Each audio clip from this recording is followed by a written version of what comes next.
Hello, good evening, and welcome to Hot Edition on 3FM 92.7, coming to you live from our studio here at Adesanwe Kanda in Accra. Coming up this evening, ahead of the Akwetia by-election, the New Patriotic Party is demanding the immediate arrest and prosecution of persons engaged in violent conduct during the Ablekuma North parliamentary rerun. The Ghana police should give us that confidence that they have dealt with the Ablekuma North issue. We have 2 more weeks to go, and I think that we still have a lot of time for them to make some decisive arrest and put these hoodlums, these thugs, before the law court. Also coming up, Office of the Special Prosecutor and the FBI clears former Sanitation Minister Cecilia Dapa in respect of seized funds and frozen bank accounts. We have details of that story for you in a jiffy. And later, the Ghana Registered Nurses and Midwives Association gives Health Ministry 48 hours to arrest a man who allegedly assaulted a nurse at the Ridge Hospital. Details of this plus sports, business, all coming up in the next 1 hour. Stay with us.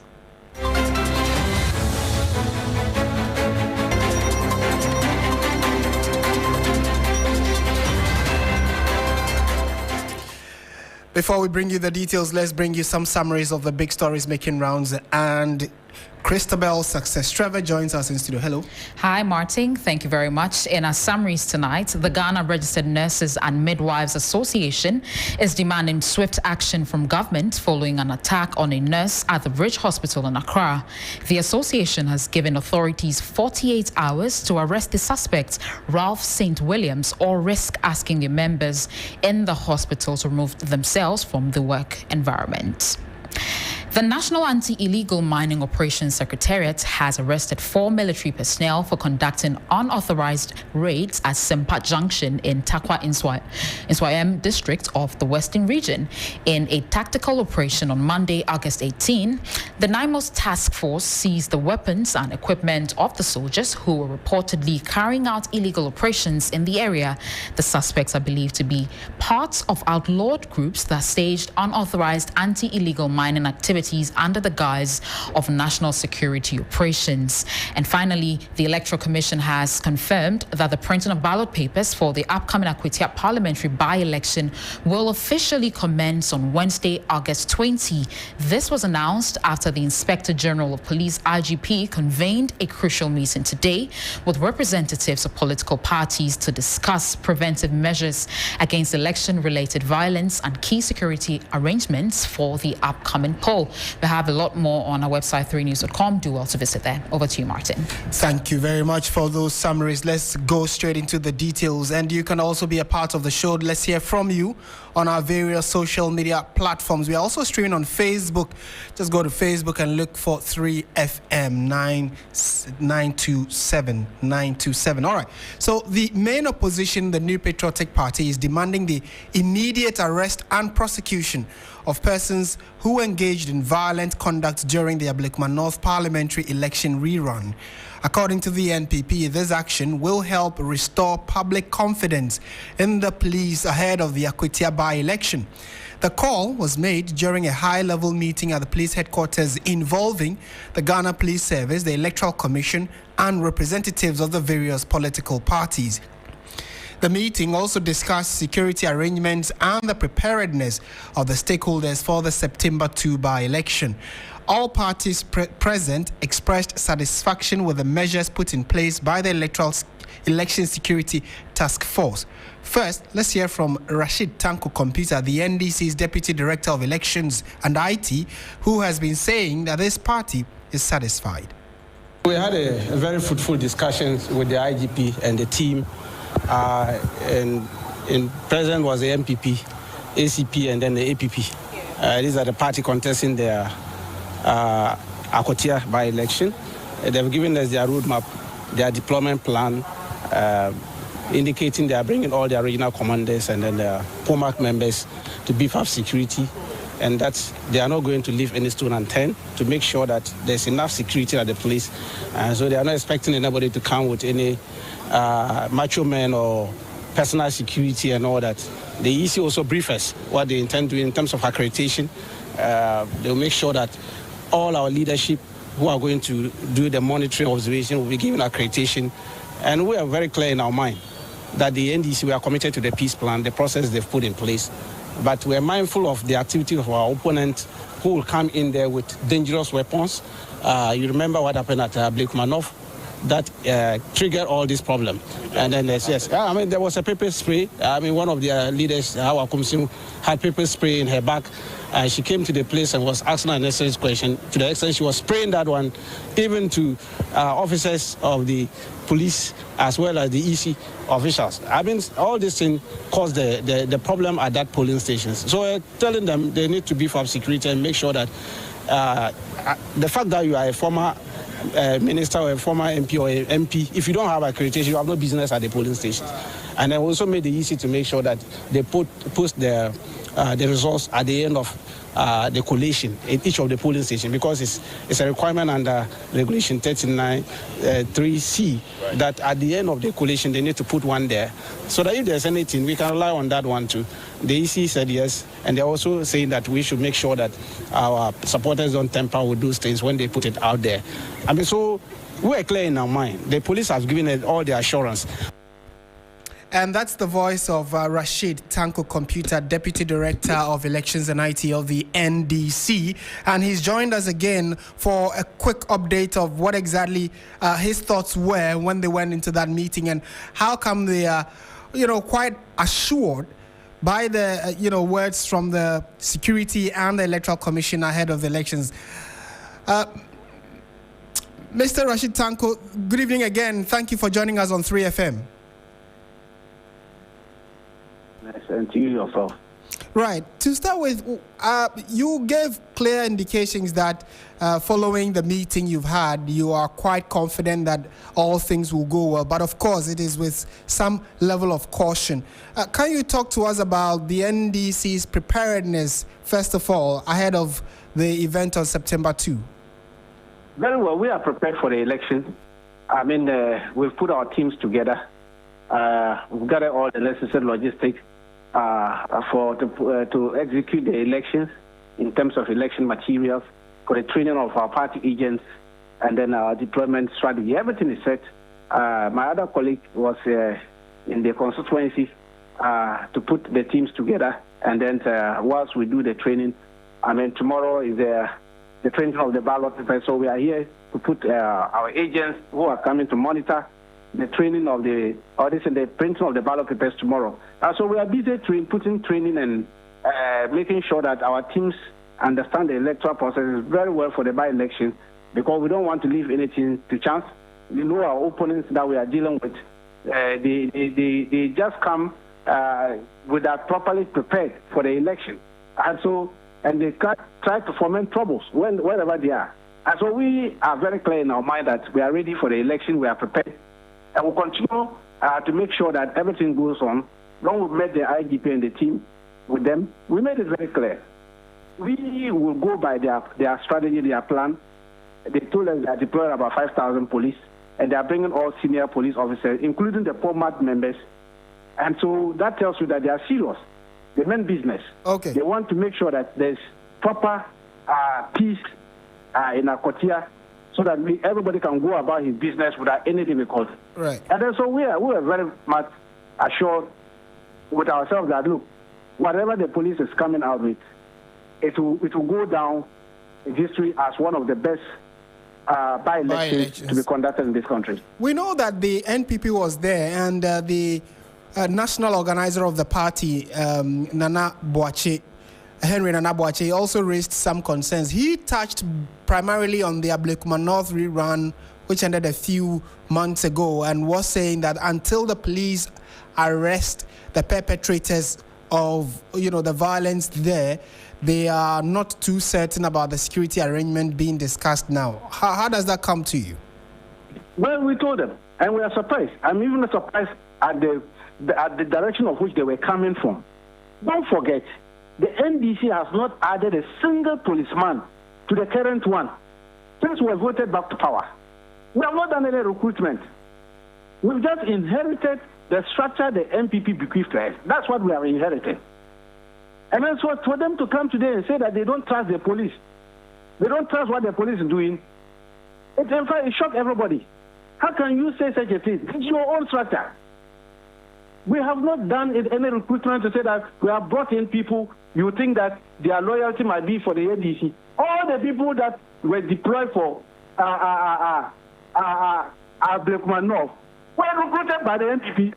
Yes, but I'm not saying that. So why today? But why Mr. Tanko Computer, is it not a fair concern to raise that although they were in government and now in opposition, and you are now in government, the fact that you've not added a new recruitment list to the current set of security persons does not negate the fact that if people turn out to vote, they should be able to do that without fear of any violence breaking out. So there should be a condemnation of the violence, first of all, and then also the fact that if the security did investigate and, arrest some people, then it gives more confidence to the Ghanaian voter that there should be no concern if they are going out to vote.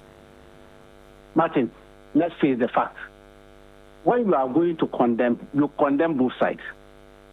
The security has made us to understand that pepper spray is one of the dangerous weapons that is not allowed during election management or election processing. What was Howard Ocansey doing with pepper spray? What was he doing over there? So he wanted they were asking of arrest. And I said, fine, fair enough. The police have started arresting some people in connection with that one police station problem. Howard Ocansey should be arrested because she was also holding a dangerous weapon. What was she doing at the police station with that dangerous weapon? And you see, that's the problem. It takes two to tango. And these are the problem we have with our opponents. They'll be the first to come to the media and be yelling and talking plenty. But when you hit them hard with this, then they backtrack and say, what was she doing? It means a predetermined mind to come and cause havoc. So it came well prepared with weapons. Is that what we are expecting? That's why the police, we told the police. Fair point. We are hoping the police said they are going to search whoever is coming into Ablikmanov. And listen, Akotia, they are going to search because... So at least your expectation is that for them. At Akwetia, there should be, based on the assurances you've been given and the fact that you are hopeful, your party members and all the other parties who would participate in the Akwetia election, you are hopeful that no violence should break out. Well, that's why I'm saying that as a political party, we are confident with the police structure. The plan they gave us today, we are very much confident that with that plan, we will have peace. But the part I'm putting here is that our opponents should be cautioned. And I'm happy the police cautioned them. The police cautioned and cautioned all of us. Nobody, because they were saying that they don't have confidence with the police. Right. And I said, fine, if you don't have confidence with this Ghana police, are you expecting us to go and bring Afghanistan police or Somalia police to come and conduct the election for us? Certainly not. That's not what we are looking for. Okay. So we don't want anybody to come and foment trouble because NDC is winning the seat. We are winning. And we are going to win massive. And so we don't want anybody to mar the beauty of our victory. Okay. We'll definitely be engaging you, as we all build up to Akwetia and see how it plays out. And thank you so much for speaking to us this evening. I'm grateful. And you heard the voice of Rashid Tanko Computer, Deputy Director of Elections and IT of the NDC. Let's engage the thoughts of a political analyst who's also followed this particular build-up quite closely. He's a known voice now when it comes to issues of Ghanaian politics. Would, after him, bring you the thoughts and perspectives shared by the Electoral Commission and the NPP fully. But first of all, let's speak to Dr. Joshua Zato, who is a senior lecturer at the Department of Political Science, University of Ghana. Doc, good evening and thank you for joining us. Good evening, Martin, and good evening to your listeners. What are your initial thoughts on the fact that Ablekuma North rerun, unfortunately recorded some violence? We have not heard the end of that, but we have another by-election in the offing. How concerning is the fact that we've not closed the chapter on one and we are seeking or looking forward to another? Thank you very much. I heard Tanku talk, what was surprising to me was the fact that he was trying to play a certain concept of a false equivalency. A woman has pepper spray in her purse, and then you are trying to justify that you have to make it like that. That pepper spray necessitates, invites, or provokes a physical attack on her person. But I'll let that go. The bigger point is this. You just asked it. Anybody going to Equatia should be scared. Anybody going to Equatia should be worried. The politicians going to Equatia should be worried and should be scared. And the journalists going to Equatia should be worried and should be scared. But it made it look like, okay, even if in whatever logic that the attack on Howard Kumsung was justified that he's trying to make it, what about the attack on the journalists? What about the attack on the innocent people? You see, the reason why we keep bringing, and we have to keep bringing Ablekumanov is because it happened in broad daylight. We saw it happen. How many, and we all saw the perpetrators, captured on camera, on video. How many of them are in court today? How many of them have been punished? How many of them have been suffering for what they've done? Our Kumsung had to go to, what's the name, hospital. The Deputy General Secretary of the NPP has to go to hospital. The hospital, everything. And the journalists that were around. The Ghana Journalists Association came out, issued a strongly worded statement to condemn it. What has happened?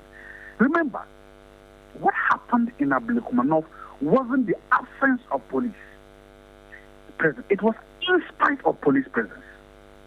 What happened in Ablekumanov was not because the police. Look, we saw the police. The numbers were huge. Listen, the man was being beaten. He was knocked down right in front of the police. So it's not because the police wasn't there. It's not because their numbers were not enough. It's not because their number was not. It's because the police have not told us that. So, Doc, come out to tell us that. So my understanding. No, I'm making a point. I want to make a point. Okay. So everybody that is worried about a repeat of violence or a potential repeat of violence in Equatia is justified. So is it then that you are advising that people should take with a pinch of salt the assurance given by the police, even to the extent that they met the leadership of the two main parties to tell them that policing will be top-notch and they should have nothing to worry about? You think we should disregard that because of the Ablekuma North violence? I'm not saying we should disregard it, but I'm saying coming events cast their shadows. I am saying that the police, if they wanted to let people believe what they were saying, when the police met these people, they should have told them, hey, remember the man that was flying like Spider-Man and hit our Kumsung? We've arrested him, we've charged him, he's undergoing trial. Remember the TAC that beat the Deputy General Secretary of the NPP? We've identified all of them. We've provided information. They are also under trial. Remember the people that beat all the journalists? They are all under trial. That's what the police does. The police should have given them an update. Did they give the Ghanaian people an update? Because if you don't want to further or perpetuate impunity, you take corrective measures. You tell us, look, these were the mistakes we identified in Ablekumanov. Despite that, these are the people we have arrested. We issued those statements in confirmation that these people are now being prosecuted. And as they are being prosecuted to serve as a deterrent, my question to you is, what deterrence have we seen after Ablekumanov that should make you be more assured of what will happen or not happen in Equatia? What inactions have the police taken after Ablekumanov to then let us know that this will yield results in Equatia? That we have not seen. So if you are just sitting there, you are a journalist, for instance, if you are going to Equatia, you ask yourself, by the way, what happened to your colleagues who were beaten in Ablekumanov? If nobody has been punished for them, then somebody is not saying, oh, as for Equatia, when we are beaten there, nothing will happen to you. Look at the distance between the police headquarters to Ablekumanov. And then look at the distance between the police headquarters to Equatia. And if you are not safe in Ablekumanov, how do you expect to be safe in Equatia? That's a serious question you raised there, Doc. And let me, also bring this to your attention and seek your thoughts on it, that the NPP's national organizer, Nana B, is saying that the party intends to institute measures for personal protection. Is that not a recipe for chaos? Or you think that it is fair because of the fact that the police have not been able to live by their word? If you're going to the premises to vote, you need to go with your own protection, or at least some form of protection for yourself. Martin, I'm never an advocate for violence. I will never advocate or suggest that anybody takes the law into their own hands. I will never do that. But you want to ask yourself, again, I'm asking, look, let's be fair. So now we have to do it. Imagine your TV station, your employer says, go and cover this. First of all, what do you think your wife or your family will say when you say you are going to work? They'll be worried. Their first thing is that they are worried. When you told them you were coming to work this morning, they were not worried. Because it's a normal day. The moment you say you're going to cover a by-election, they are worried. Why? Because they saw what happened to the journalists at Ablekumanov. They saw what happened to the politicians at Ablekumanov. Right. Remember, all the victims were NPP members. All the victims. There was no single victim that was an NDC member. 2, all the victims were either NPP members or journalists. So the question is that, so if you are an NPP member, that is enough reasons to cause you a lot of irritation. That's enough reason to let you worry. How come all the perpetrators were agents of the states or private individuals associated with the NDC? And how come all the victims were NPP members? Now you are going there. It is not surprising in terms of human survival for you to begin to think, am I the next victim? It's normal, it's logical. It's part of human survival for you to think about that. Right. My point is then that, look, if the police, imagine the police had done something different. Again, let's go back there. Because the police, the state should be the last resort of power. It's the state that should go to provide everybody security. If the police had taken measures that were convincing enough, by now, imagine the police had said that, then people will not want to see what they are doing. But now, anybody going to Equatia, they're trying to find any means or any measure of making sure that they go there, exercise or observe their political rights, and come back home safely. We have to make sure that there is merit to that thinking. Okay. Doc, pleasure talking to you. Thank you for your time this evening on 3FM. You heard the voice of Dr. Joshua Zubantie Zato, who is a senior lecturer at the Department of Political Science, University of Ghana. What do you also make of his thoughts, and clearly the concerns he raises?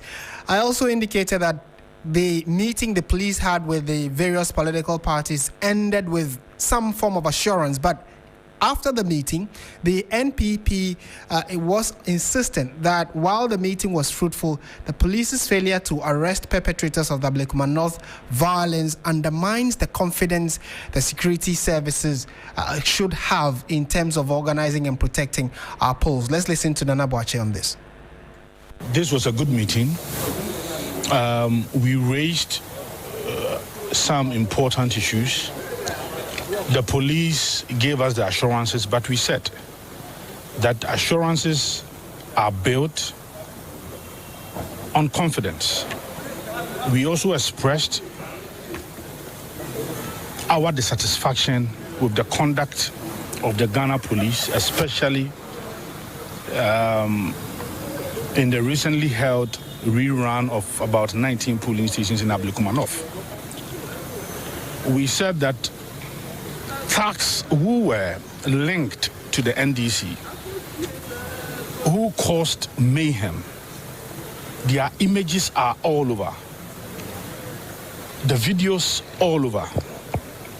And as we speak, the Ghana police has not effected any decisive arrest. We saw a communique that stated that they have arrested 2 persons. We don't know what came up. We don't have any update. Were they put before the court? Are they on remand? We don't even know anything at all. So we were very, very, very strong on this particular point. And then the IGP said that, look, they are also serious about it, and we should even expect that even today, by close of today, some arrest would be made. We also mentioned it to the IGP that, look, if they want us to rely on these assurances, then they must work on what happened in Ablekumanov. Why? Because if a stalwart of the New Patriotic Party or even any ordinary member is coming to Akwatia with the mindset of what happened to Honorable Howard Ocansey and my deputy, clearly the person is going to protect himself. And I've kept saying this, that for the New Patriotic Party, we are going to protect ourselves. And self-protection is well stated within the laws of this country. So the Ghana police should give us that confidence that they have dealt with the Ablekumanov issue. We have 2 more weeks to go. And I think that we still have a lot of time for them to make some decisive arrest and put these hoodlums, these thugs, before the law court. We mentioned that.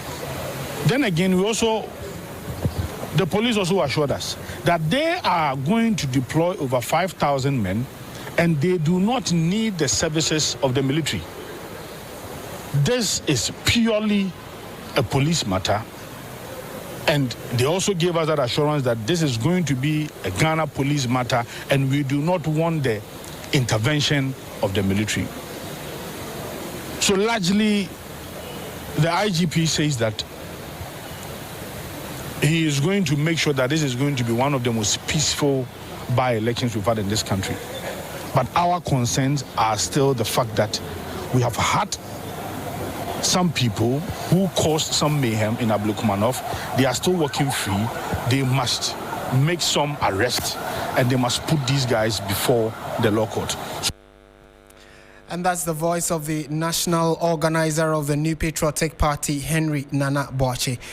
Meanwhile, the Electoral Commission on its part says it is fully prepared for the upcoming elections. Dr. Benjamin Barnaby is the Director of Electoral Services at the EC, and he also spoke to the media after the meeting. Duties on the D-Day in a very peaceful manner, and therefore the people should have trust in the system, and nobody is going to intimidate anybody.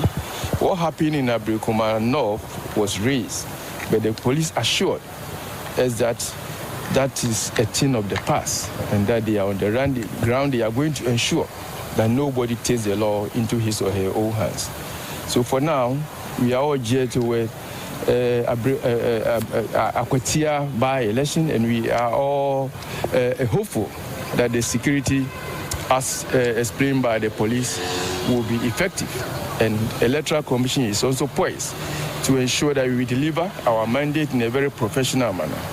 We just call on the political parties to go by the rules for all of us to have a very successful by-elections in Akwatia.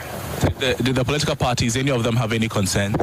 Concerns were raised, as I said. Security concerns were raised, and the police dealt with that. You know, based on what happened in Ablekumanov, some of them were suspicious and they were apprehensive. But the police has taken us through the security measures put in place. And now we are all aware of what's going to happen, and we are all sure that the police will deliver on its mandate. And you heard the voice of the Deputy Director of Electoral Services at the Electoral Commission, and the person of Dr. Benjamin Barnaby. He's actually the Director of Electoral Services at the EC. This is still 3FM 92.7. Let's go on to some other stories, this time around to the House of Legislature Parliament. And the chairperson of Parliament's Public Accounts Committee, Abena Osei-Asare, recused herself earlier today from presiding over the committee's hearing on the Auditor General's report for 2024.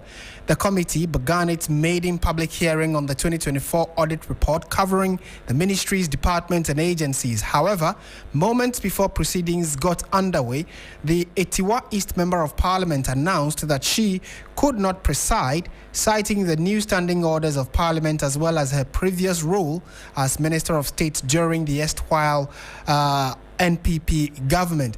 She explained that since the audit report under consideration relates to the year 2024, a period when she served as a government appointee, continuing as its chairperson could amount to a conflict of interest. Let's listen to her, and then we'll subject her position to some questions.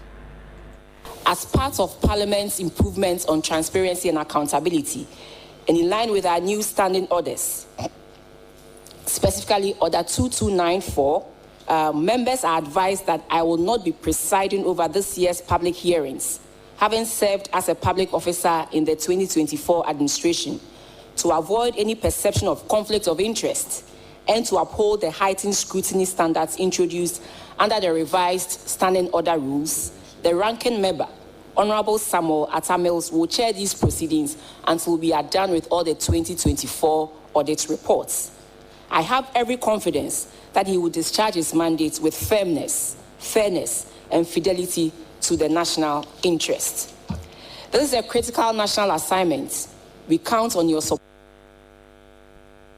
And that's Abna Osei-Asare, who is the Member of Parliament for Itiwa East. And until she decided to recuse herself, she was the chairperson of the Public Accounts Committee of Parliament. Let's get some thoughts on this and what it really means for how Parliament can have its oversight responsibility of protecting the public purse. Dr. Rashid Draman has joined as the Executive Director of the Africa Center for Parliamentary Affairs. Doc, good evening and thank you for your time. Good evening, Martin. How does this come to you that the chairperson of the Public Accounts Committee decides to step aside, handing the role to the ranking member, all in the bid to, make sure that there is no conflict of interest raised? Is there any conflict of interest from where you sit? Yes, indeed, Martin. So the architecture of our parliament in terms of leadership of committees has traditionally given the role of the chair of the Public Accounts Committee to the party that is not in government. And over the years, we've seen this play out as the practice, and that's the practice also in most Commonwealth countries. Now, the problem that arrangement poses is what we just saw play out in this case. You would get a year or some period, especially immediately following a change in government, where the chair of a PAC will be presiding over, the accounts and stewardship of a government that he or she has been a part of. And I have to salute Honorable Abna Osei-Asare. We've had instances in the past where, for instance, people who have served in the Ministry of Finance or in government have been chairs of PACs. But I think if my memory is correct, this is the first time we are seeing an MP, a chairperson, take this bold decision, which really needs to be celebrated. And perhaps it gives credence to the fact that, we need to give a lot more women some of these leadership roles in Parliament. Currently, I think there are 2 of them, or 3 or so, heading committees, and we have, so many committees, and we think that justice has not been done.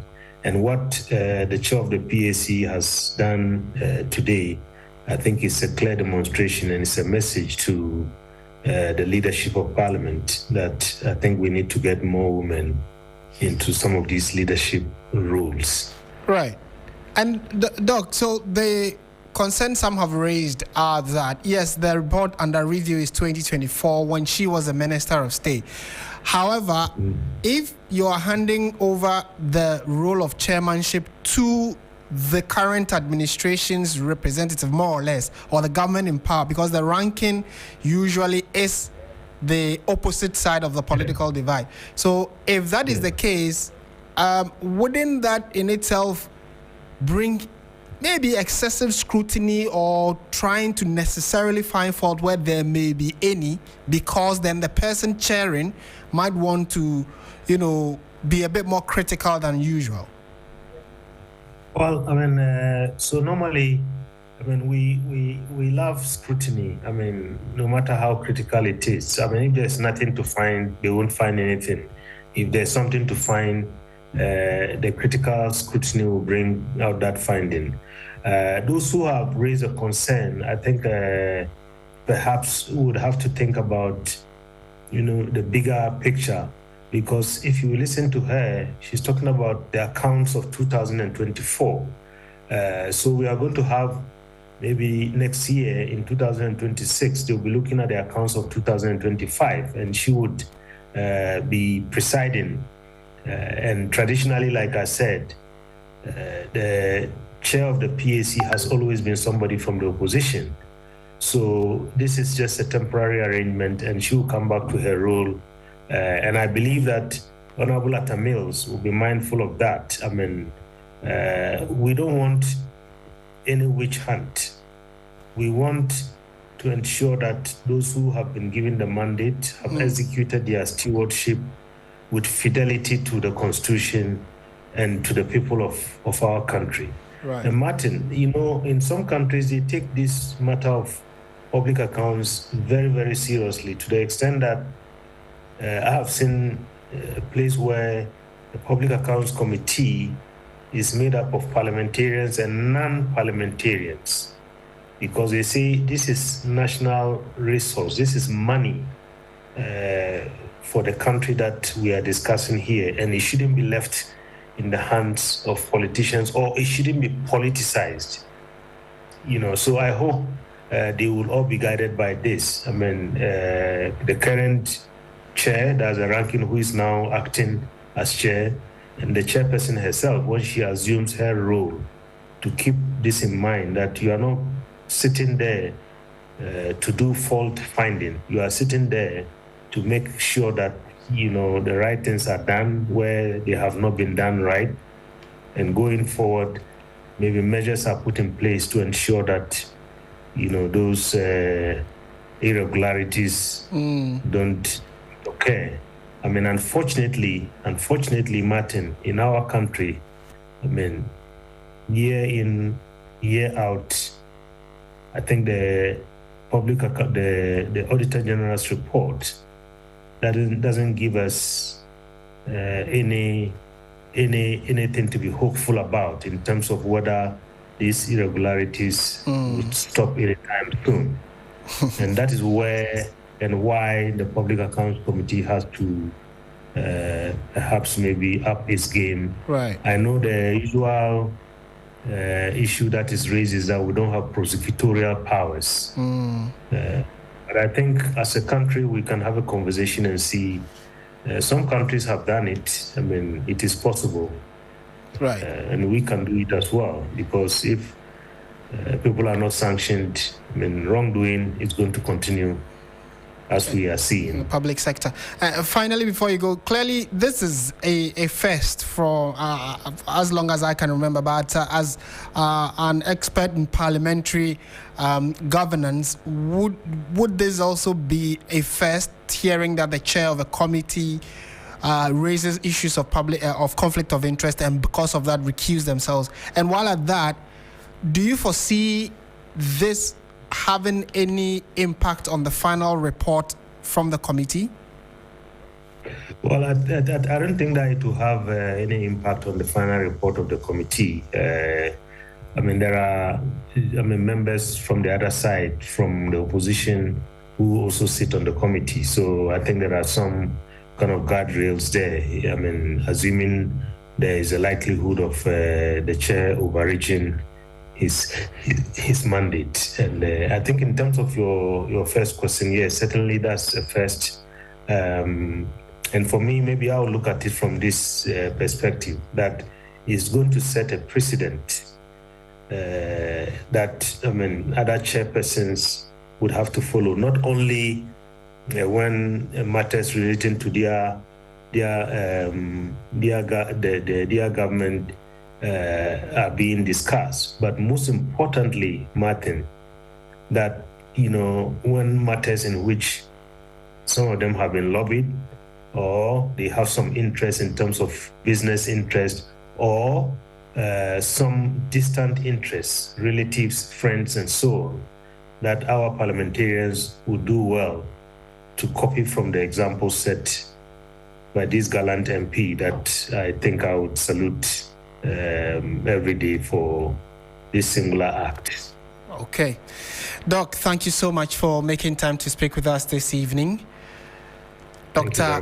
Rashid Draman is the Executive Director of the Africa Center for Parliamentary Affairs and has been sharing his thoughts on the decision of the Chair of the Public Accounts Committee, Madam Abena Ose Asari, deciding to recuse herself or get herself off the committee sitting today because she was in government at the time this report was being put together, or the report being considered was at the time when she was a member of the administration at the time.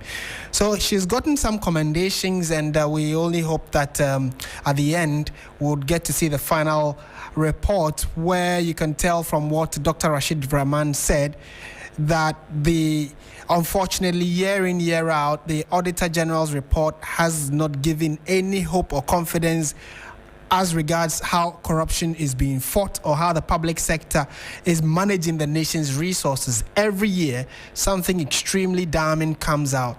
And today, the report has raised again or thrown up very shocking reports of some sectors spending as much as $6.7 million with no evidence or document to show for it.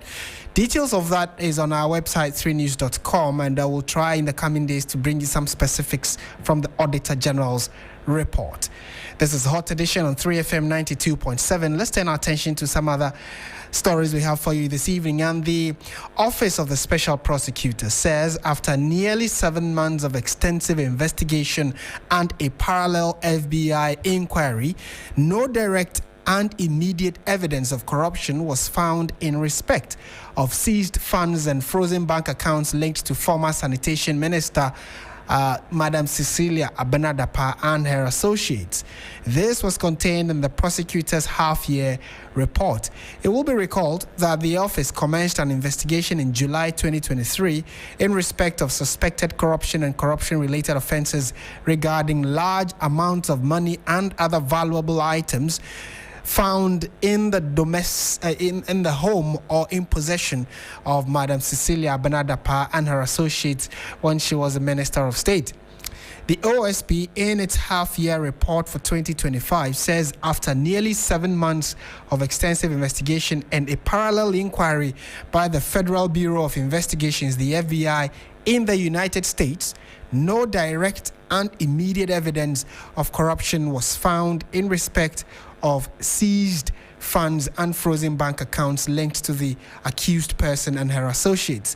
The FBI and OSP partnership came barely a day after lawyers of the former Sanitation Minister filed an affidavit at the Human Rights Division of the High Court seeking an interlocutory injunction on investigations being conducted by the OSP. Former Bantama Member of Parliament had described as unfair, unreasonable, capricious, arbitrary, and ultra-virus the re-seizure of her monies and the re-freezing of her accounts by the OSP. So this has been running for a number of months now, and today the half-year report seemed to have, brought some kind of clarity to how the investigations have gone on in the last few months. Let's speak now to Edem Senanu, who is the Executive Director of the Citizens Movement Against Corruption. He's joined us on phone. Mr. Senanu, good evening and thank you for your time. Good evening. What do you make of the half-year report from the Office of the Special Prosecutor? Does that mean clear vindication for the former Sanitation Minister?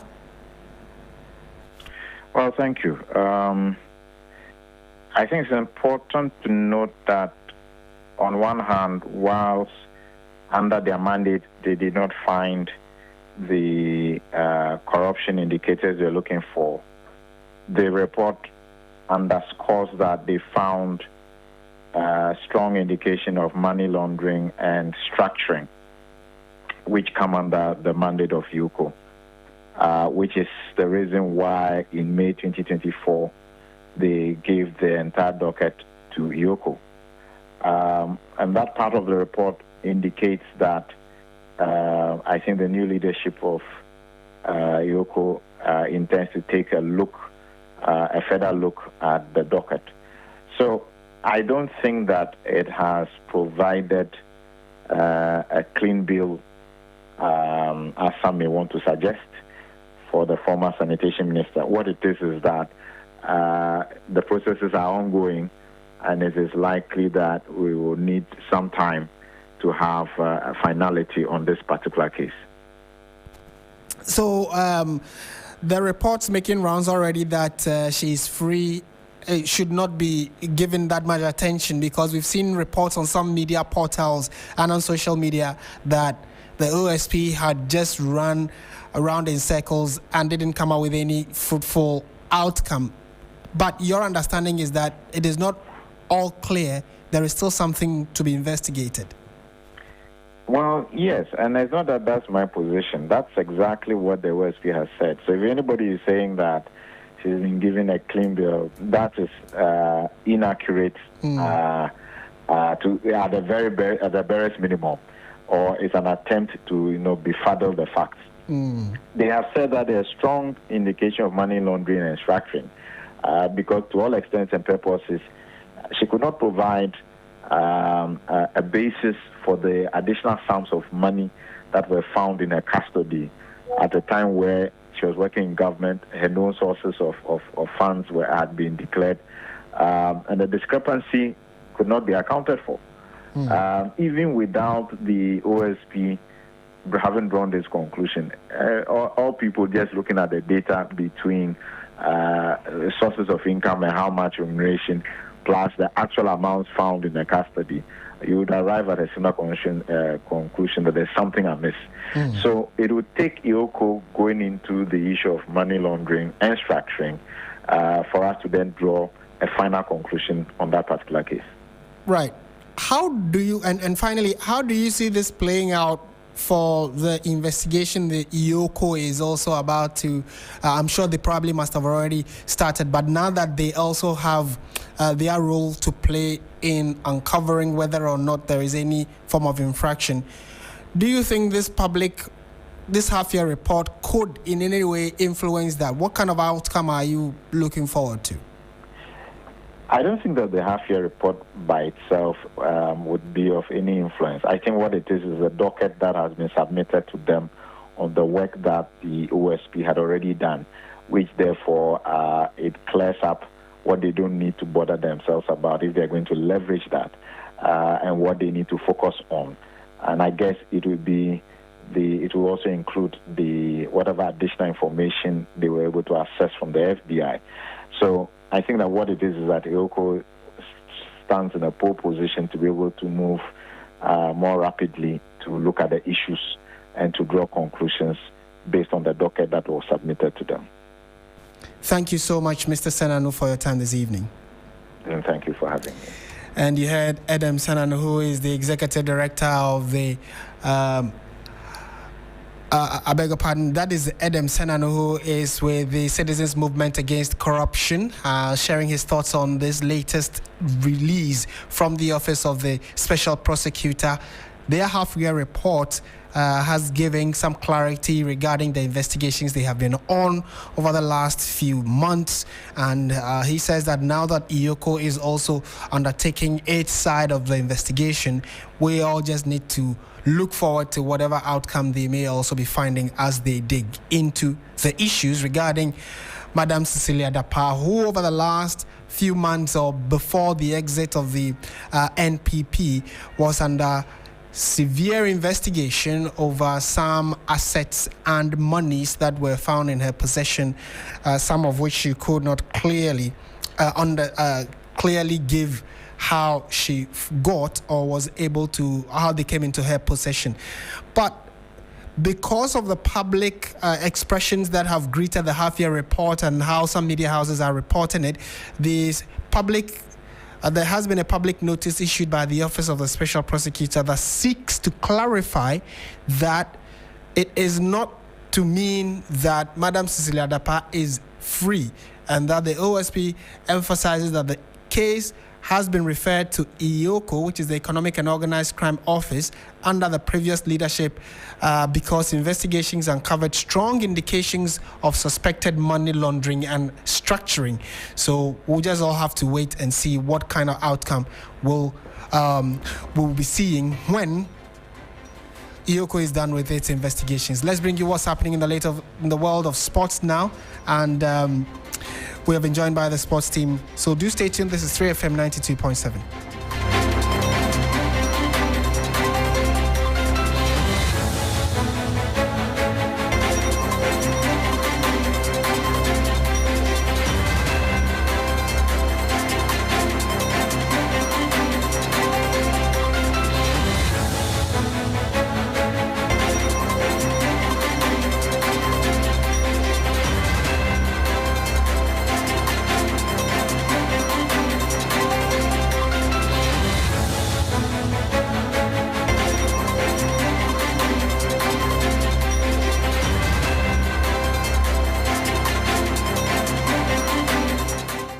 Hello, good evening and welcome to the sports segment here on Hot Edition on 3FM 92.7. My name is Oreku Ampofo. Let's start with our first story where Asante Kotoko have expressed displeasure over the decision that would see the club players' upcoming CAF Confederation Cup preliminary round match against Kora United of Nigeria at the Accra Sports Stadium instead of their traditional home ground, the Baba Yara Sports Stadium in Kumasi. The Porcupine Warriors are scheduled to face Kora United between 19th and 21st September, but logistical challenges and venue clearance issues have forced a change in location. Speaking on our sister station Akoma 87.9 FM, the club's communications director Samuel Safuduku lamented the financial and emotional toll the decision will have on the club and its supporters. Of having to move the team from Kumasi to a different venue for the entire duration of the competition cannot be underestimated. You and I know hotel bills, transportation, and even the fact that you will not get the chunk of your supporters behind you is a serious problem. But it's unfortunate that we have gotten to this stage, looking at the fact that sometimes we have to be a bit serious as a country. But from the very moment that Kotoko even qualified to the finals of the FA Cup, MTN FA Cup, it was obvious that the opponent wouldn't have the wherewithal, with all due respect, to play in the competition. So Kotoko were the likely candidates. Even after winning the FA Cup, it's about 8 weeks or so now. And we had prepared, in fact, everything is planned. We had prepared and sent the request as far as disappointed as a club. And so that was Communications Director of Kumasi, Asante Kotoko. That's Samuel Safuduku speaking. Meanwhile, the Black Stars and Auxerre midfielder Elisha Owusu has expressed his excitement on playing alongside fellow Ghanaian Ibrahim Osman. Osman joined the Liga outfit on loan from Brighton and Hove Albion for the 2025-2026 season and provided an assist on his debut for the club against Lorient over the weekend. Speaking about the young forward, Owusu believes his addition is a positive one for the club. First of all, I'm so happy to have another Ghanaian in the team. You know, now we three, maybe four even, because Koulibaly speaks also three fluently. So like we can say it's Ivory Coast, but she's Ghanaian also. So like let's say four with him, you know. So I'm happy, you know, I'm happy. I can improve my tree also with them. But I'm happy because like he's a very kind guy, really good. I play with him national team, so you know, I'm really happy and excited to play with him. Also, he's a talent that everybody like want to see him play here. Everybody.